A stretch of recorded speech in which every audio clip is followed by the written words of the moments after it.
5 ఏళ్ల పాటు రాష్ట్ర ఆర్థిక అభివృద్ధి పునాదులు కూలిపోయినా రాష్ట్రాన్ని తిరిగి నిర్మించేలా రాష్ట్రంలోని అన్ని సామాజిక వర్గాలను ఎలాంటి తారతమ్యం లేకుండా సమన్యాయం,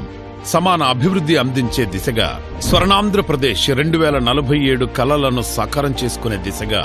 2025-26 వార్షిక బడ్జెట్ను మన రాష్ట్ర ప్రభుత్వం నేడు అసెంబ్లీలో ప్రవేశపెట్టడం యావత్ రాష్ట్రం మొత్తం గర్వించదగ్గ విషయం. 3,22,359 కోట్లు 2025-26 వార్షిక బడ్జెట్తో జగన్ రెడ్డి పాలనలో బక్కజిక్కి వెంటిలేటర్ స్థితికి చేరిన రాష్ట్ర అభివృద్ధి ప్రాణం పోసుకున్నట్టయిందని చెప్పక తప్పదు. కానీ నేడు రాష్ట్ర ఆర్థిక శాఖ మంత్రి వర్యులు శ్రీ పయ్యావుల కేశవ్ గారు, రాష్ట్ర ముఖ్యమంత్రి వర్యులు శ్రీ నారా చంద్రబాబు నాయుడు గారు, ఉప ముఖ్యమంత్రి శ్రీ పవన్ కళ్యాణ్ గారు, కేంద్రంలోని ప్రధానమంత్రి వర్యులు శ్రీ నరేంద్ర మోడీ గారి ఆశీస్సులతో రాష్ట్ర కేబినెట్ ఆమోదంతో ప్రవేశపెట్టిన వార్షిక బడ్జెట్ రాష్ట్రంలోని అన్ని సామాజిక వర్గాలకు న్యాయం జరుగుతోందనే నమ్మకం, అభివృద్ధి గ్యారంటీ అనిపించేలా కనిపిస్తోంది. దళిత సంక్షేమానికి 20,281 కోట్లు, గిరిజన సంక్షేమానికి 8,159 కోట్లు, వెనుకబడిన వర్గాల సంక్షేమానికి 47,456 కోట్లు, మైనారిటీల సంక్షేమానికి 5,434 కోట్లు, మహిళా శిశు సంక్షేమం, దివ్యాంగులు, వృద్ధుల సంక్షేమం కోసం 4,332 కోట్లు కేటాయించి సామాజిక న్యాయంపై కూటమి ప్రభుత్వం చెరగని ముద్ర వేసింది. అంతేకాకుండా నైపుణ్యాభివృద్ధి శిక్షణ శాఖకు 1,228 కోట్లు, పాఠశాల విద్యాశాఖకు 31,805 కోట్లు, ఉన్నత విద్యాశాఖకు 2,506 కోట్లు కేటాయించి రాష్ట్రంలోని విద్యార్థులకు, యువతకు అవసరమైన విద్య, నైపుణ్య శిక్షణ అందించేందుకు ప్రభుత్వం చూపించే ప్రత్యేక శ్రద్ధను స్పష్టంగా అర్థం చేసుకోవచ్చు. వైద్య ఆరోగ్య కుటుంబ సంక్షేమానికి 19,264 కోట్లు, పంచాయతీరాజ్ శాఖకు 18,847 కోట్లు, పురపాలక పట్టణాభివృద్ధి శాఖకు 13,862 కోట్లు, గృహ నిర్మాణ శాఖకు 6,318 కోట్లు, జనవనరుల శాఖకు 18,019 కోట్లు కేటాయించి ఆరోగ్యకరమైన ఏపీని నిర్మించడంతో పాటు పట్టణాలు, పల్లెలను అభివృద్ధి చేసేందుకు ప్రభుత్వం తీసుకున్న చొరవతో పాటు గత 5 ఏళ్లలో మూలనబడ్డ గృహ నిర్మాణం, జనవనరుల శాఖ ప్రాజెక్టులను పరుగులు పెట్టించేందుకు కూటమి ప్రభుత్వం తయారు చేసుకున్న ప్రణాళికకు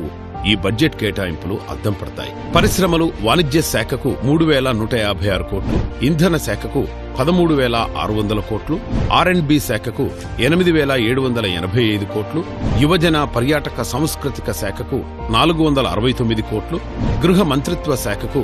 8,570 కోట్లు, తెలుగు భాష అభివృద్ధి ప్రచారం కోసం 10 కోట్లు, మద్యం, మాదక ద్రవ్యాల రహిత రాష్ట్రం కోసం నవోదయ 2.0 కార్యక్రమం కోసం 10 కోట్లు కేటాయించి చంద్రబాబు గారి సారథ్యంలో కూటమి ప్రభుత్వం తనదైన ముద్ర వేసిందనే చెప్పాలి. అన్నదాత సుఖీభవ పథకం కోసం 6,300 కోట్లు, పోలవరం ప్రాజెక్టు నిర్మాణం కోసం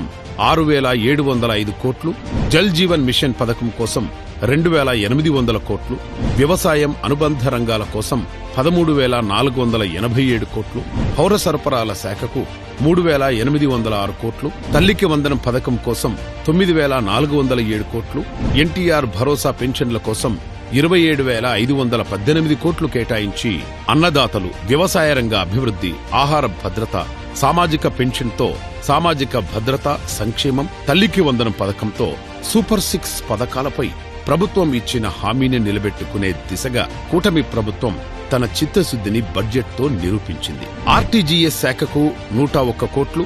దీపం 2.0 పథకం కోసం 2,601 కోట్లు, మత్స్యకార భరోసా పథకం కోసం 450 కోట్లు, స్వచ్ఛాంధ్ర పథకం కోసం 820 కోట్లు, డొక్కా సీతమ్మ మధ్యాహ్న భోజన పథకం కోసం 3,486 కోట్లు, ఆదరణ పథకం కోసం 1000 కోట్లు కేటాయించి అన్ని వర్గాల, అన్ని రంగాలను పునరుత్తేజం చేసేందుకు కూటమి ప్రభుత్వం చేస్తోన్న కృషికి 2025-26 వార్షిక బడ్జెట్ నిలువెత్తు నిదర్శనమంటే నమ్మక తప్పదు. ఇది జగన్ రెడ్డిలా కూల్చివేతల ప్రభుత్వం కాదు, కూలిపోయిన రాష్ట్రాన్ని నిర్మించే కూటమి ప్రభుత్వం. ఇది మంచి ప్రభుత్వం.